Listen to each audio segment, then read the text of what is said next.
started with a knock at my front door at 2:30 in the morning. 3 knocks. Slow. Deliberate. I was alone in my apartment, and I knew nobody was supposed to be there. I didn't answer. Then my phone vibrated. A text message from an unknown number. It said, "Please don't turn on the hallway light." I stared at the message for several seconds. Then I heard something move outside my apartment, and that's when I realized the person standing outside. My door wasn't trying to get in. He was trying to make sure I knew he was there. My name is Daniel, and this happened in October 2024 in a small apartment complex outside Portland, Oregon. I had moved there 6 months earlier after taking a job at a local warehouse. It wasn't a great apartment, but it was cheap, quiet, and most importantly, I could afford it. My apartment was on the second floor. There were 4 apartments on my side of the hallway. Mine was the last one. At first, I loved the place. The building was old, but the neighborhood was quiet. I worked the evening shift, usually from 3 p.m. until midnight. So most nights, I'd get home somewhere around 12:30. I'd shower, eat something, watch YouTube for a while, and go to bed. Nothing unusual. Until one Tuesday night. I got home at around 12:47 a.m. As I walked down the hallway toward my apartment, I noticed something strange. My front door was slightly open, not unlock, and open, just an inch or two. I immediately stopped. I stood there, staring at it. I knew I'd locked the door before leaving. Primera alwa. Yiste. I even had a habit of checking the handle twice. I didn't walk inside. Instead, I pulled out my phone and called 911 while I waited for the police. I went downstairs and sat in my car. About 15 minutes later, 2 officers arrived. They went inside first. They checked every room, closets, bathroom, bedroom. Under the bed, nobody was there. There was no sign of forced entry either. One of the officers told me that maybe I hadn't closed the door properly when I left.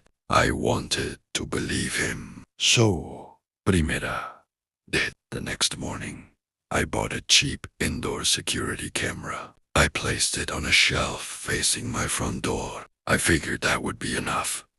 3 days passed. Nothing happened. Then, on Saturday night, I came home late. It was 1:06 a.m. I unlocked my apartment and stepped inside. Everything looked normal. I dropped my keys on the kitchen counter and started taking off my jacket. Then I noticed something. My bedroom door was open. I always slept with it closed. I walked toward it, slowly, nodding.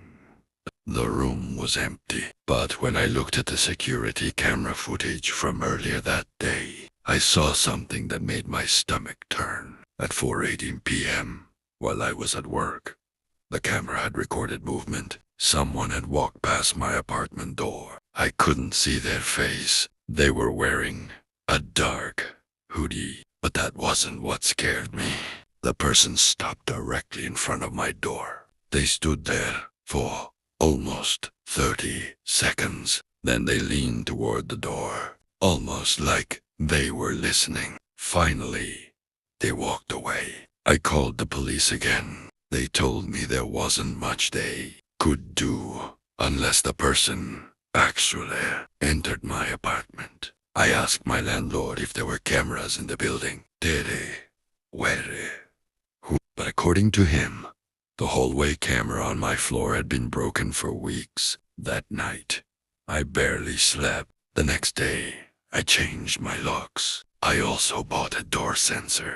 If the door opened, my phone would receive an alert. For the next week, everything was normal. Then came Wednesday. I was working my usual shift when my phone suddenly buzzed. Door open. Door open. I stared at the notification. The door sensor had activated. At las 8:41 p.m. Primera. Hua. Ese.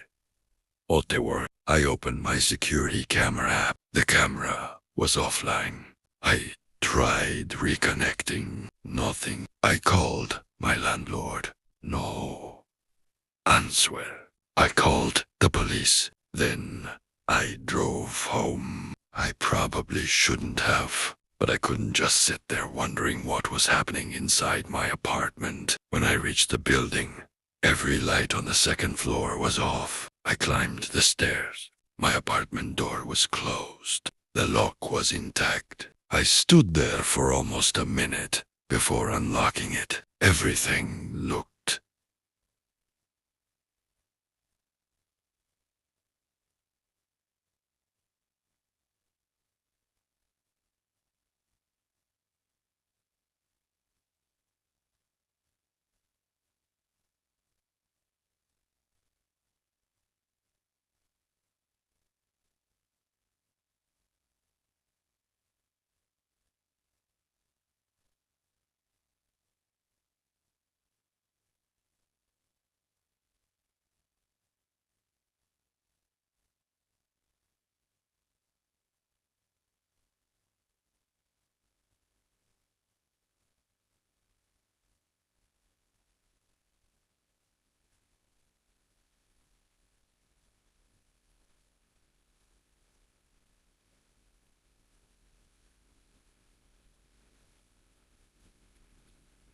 nothing was missing. Nothing was damaged. But when I checked my bedroom, I noticed my closet door was open. I knew I had closed it. I searched the entire apartment. Nobody was there. Then I noticed something on my desk. A piece of paper. I hadn't left it there. It was completely blank except for 6 words. You should stop coming home alone. I immediately called the police. This time, they took it seriously. An officer came over and photographed the note. He asked if anyone knew my schedule. Primera. Sa. Ideno. Then he asked me something that I hadn't considered. Does your landlord have a key? Primera fros. Yes. The officer looked at me. Then you need to find out who else has access to your apartment. The next morning, I called my landlord. I asked him directly if anyone had entered my apartment. He became defensive. He told me he hadn't. I asked about maintenance workers. He said nobody had been scheduled to enter. Then I asked him how many copies of my apartment key existed. There was a long silence. Finally, he said, I'm not sure. That answer scared me more than anything else. I moved into a hotel that night. For the next few days, I stayed with a friend. I also stopped working late shifts. I thought that would solve the problem. It didn't. Because whoever was doing this apparently knew where I was. One night, while I was staying at my friend's house, I received another message. Unknown number. This time, it said, nice try. I immediately showed it to my friend. We called the police. They traced the number. It was a prepaid phone. No useful information. The officer told me to block it. Primera. Did. Then, another message arrived from a different number. Your friend has 2 dogs. I stopped breathing. My friend had 2 dogs. The police came immediately. They searched the property. Nobody was there. But that was the moment I understood something. This wasn't random. Someone was watching me, and maybe they had been watching me for a long time. I changed my phone number. I changed my email passwords. I stopped posting anything online. I even stopped telling people where I was going. For almost 2 weeks, Nothing happened. I started believing whoever it was had finally given up. Then, on a Friday night, I made the mistake of going back to my apartment to collect some clothes. I arrived around 11 p.m. I unlocked the door, walked inside, and immediately noticed something. The apartment smelled like cigarette smoke. I don't smoke. Nobody I know smokes. I stood completely.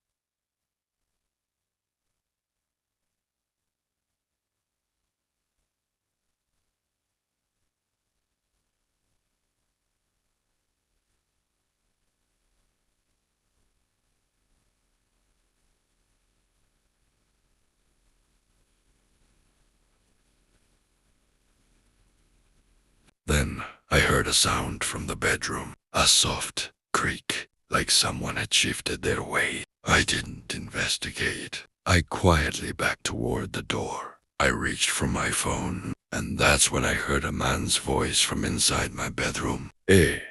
Said, Daniel, Primera, Ra, N. I didn't even grab my shoes. I sprinted down the stairs and called 911 from the parking lot. The police arrived within minutes. They searched the apartment. Again, nobody was there. But this time they found something. My bedroom window was unlocked. It opened onto the fire escape. The officer looked at me. Do you have any idea who could be doing this? Primera Said? No. Then he asked me something I'll never forget. Daniel, when was the last time you checked your smoke detector? I stared at him. He pointed toward the ceiling. There was a small white smoke detector above my bedroom door. Removed. Italiano. Inside was a tiny camera. My camera. Someone had installed it inside my apartment. It wasn't connected to my Wi-Fi. It was a cellular camera, meaning whoever installed it didn't need my internet connection to watch me. The police searched the apartment again. This time they found another camera.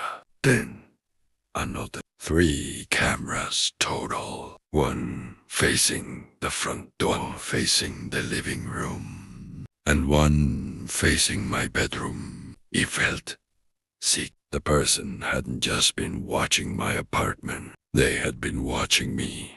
The police took everything. They also searched through the building. And eventually, they found something. The maintenance room. Inside a locked cabinet were several old keys, including one that opened my apartment. The landlord was arrested. But here's where the story gets worse, because the landlord wasn't the person who had been watching me. He had given copies of several apartment keys to a former maintenance worker, a man named Robert. Robert had been fired almost a year earlier. He knew the building. He knew the camera locations. He knew which apartments were occupied. And according to police, he'd been entering apartments without permission for months. They found photographs of several tenants on an old laptop. People sleeping. People eating. People watching television. Private moments. Hundreds of photographs. But Robert was gone. He had disappeared 2 days before. The police searched the building. They searched his home. They searched his car. Nothing. Months passed. I moved to another state. I changed my name on social media. I never returned to that apartment. I thought the nightmare was finally over until last month. I was unpacking a box in my new apartment when I found something that shouldn't have been there. A small envelope, no return address. Inside was a photograph. It was a picture of me standing outside my new apartment, taken from across the street. On the back, there were 6 words. You still come home alone. I called the police. He came. They searched outside. They checked nearby cameras. They couldn't find anyone, but the photograph had been taken recently. Very recently. And that means one thing. Robert may still be out there. I don't know where he is. I don't know how he found me. And I don't know how long he's been watching. But every night now, before I go to sleep, I check my windows. I check the locks. I check the smoke detectors. And sometimes, around 2 a.m., I hear 3 knocks from somewhere outside. 3 slow knocks, just like the first night. I've never opened the door, because I learned something from that first message. Sometimes the person outside isn't trying to get inside. Time. They just want you to know they're there. And if you're listening to this alone tonight, maybe check your hallway. Just on it, because you never really know who's watching. This is Midnightmare Files. Real story. Dark nights. No escape.